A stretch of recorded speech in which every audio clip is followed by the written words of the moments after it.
নমস্কার বন্ধুরা, তো আজকে আমি আবার একটা রেসিপি আপনাদের সাথে শেয়ার করতে চলেছি।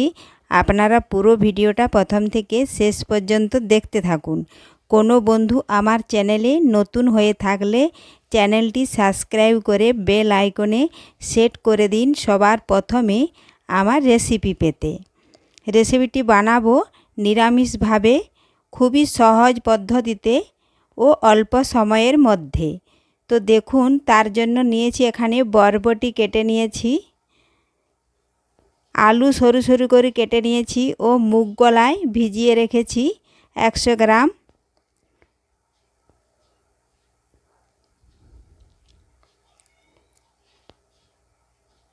তো এখন সবার প্রথমে আমি মুগ কলাই একটু সেদ্ধ করে নেব। তার জন্য দিলাম প্রেসার কুকারে জল, কলাই দিয়ে দিলাম। এখন দেব পরিমাণ মতো লবণ। প্রেসার কুকারের ঢাকনা বন্ধ করে দেব, দিয়ে 2 কি 3টে সিটি দিয়ে দেব। তো এদিকে গ্যাস ধরিয়ে কড়া বসিয়েছি। তো কড়াই গরম করে নিয়েছি। এখন দিলাম সাদা তেল। তেল ভালোভাবে গরম করে নিচ্ছি।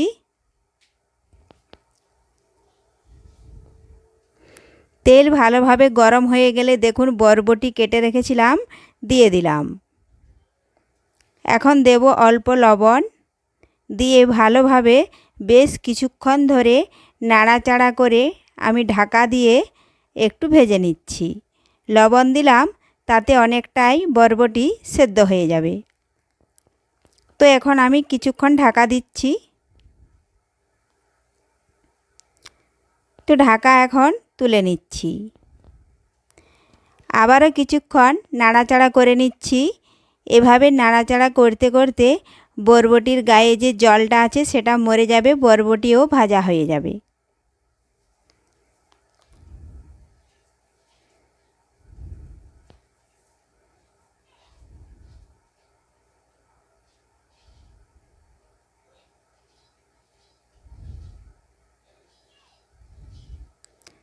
তো দেখুন বন্ধুরা, এভাবে নাড়াচাড়া করতে করতে বরবটি আমার ভাজা হয়ে গেছে। এখন এটা একটা অন্য পাত্রে তুলে নেব। আবারও অন্য একটি কড়াই গ্যাসের উপরে বসিয়ে দিলাম। তো কড়াই ভালোভাবে গরম করে নিচ্ছি। গরম হয়ে গেলে দিচ্ছি সাদা তেল। তেল ভালোভাবে গরম করে নিচ্ছি। আমি এখানে নিরামিষভাবে বানাবো, এজন্য আমি তেল গরম হয়ে গেলে দেব তেজপাতা, গোটা জিরে ও 5 ফোড়ন দিয়ে দেবো। এরপর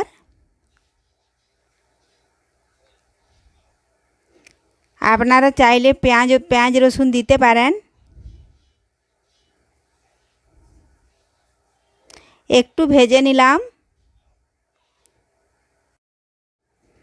তো দেখুন বন্ধুরা, ভাজা হয়ে গেছে। এখন আমি টমেটো কুচিয়ে রেখেছিলাম সেটা দিয়ে দিলাম। প্লেটে হলুদ, লঙ্কা, ধনে ও লবণ দিয়ে দিলাম। এখন ভালোভাবে টমেটোর সাথে একটু কষে নিচ্ছি। দেব আদা, জিরে ও কাঁচা লঙ্কা বাটা 1 চামচ। সেটাও ভালোভাবে টমেটোর সাথে মিশিয়ে একসাথে কষে নিচ্ছি।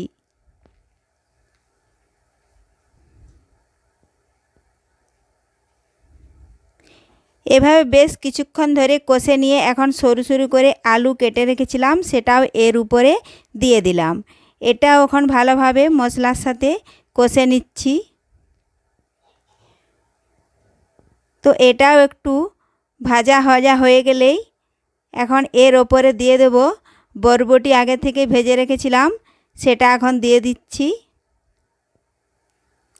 এখন সব কিছু একসাথে ভালোভাবে মিশিয়ে নেব এভাবে নাড়াচাড়া করে।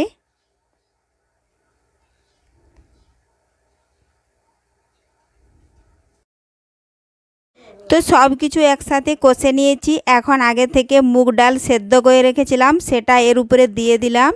এখন এটাও ভালোভাবে মিশিয়ে নেব।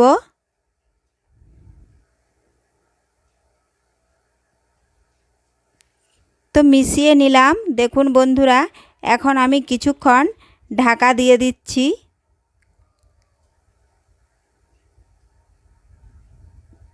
ফিরে এলাম কিছুক্ষণ পর। এবার আবারও নাড়াচাড়া করে নিচ্ছি।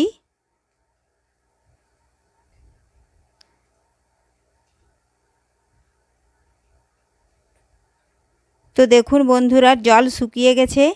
তো নাড়াচাড়া করতে করতে কষানো হয়ে গেছে। এখন কলাই ও আলু যাতে ভালোভাবে সেদ্ধ হয়ে যায়, এজন্য আমি বেশ কিছুক্ষণ ধরে কষে নেওয়ার পর পরিমাণ মতন জল দিয়ে দেব।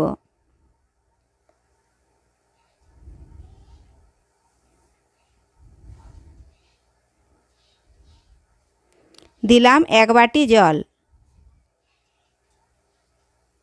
অনেকক্ষণ কষতে কষতে অনেকটাই সেদ্ধ হয়ে গেছে সবজি, এজন্য আর বেশি জল দিচ্ছি না। 1 বাটি জল দিলাম, এতেই সেদ্ধ হয়ে যাবে। এখন আমি 5 মিনিট ঢাকা দিয়ে রেখে দেব। তো ফিরে এলাম 5 মিনিট পর।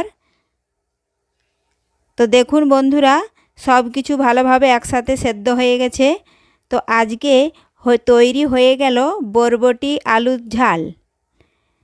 তো রেসিপিটি আপনাদের ভালো লেগে থাকলে লাইক ও শেয়ার করতে ভুলবেন না।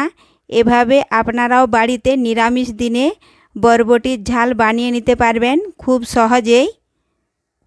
তো ফিরে আসছি পরের ভিডিওতে। ধন্যবাদ।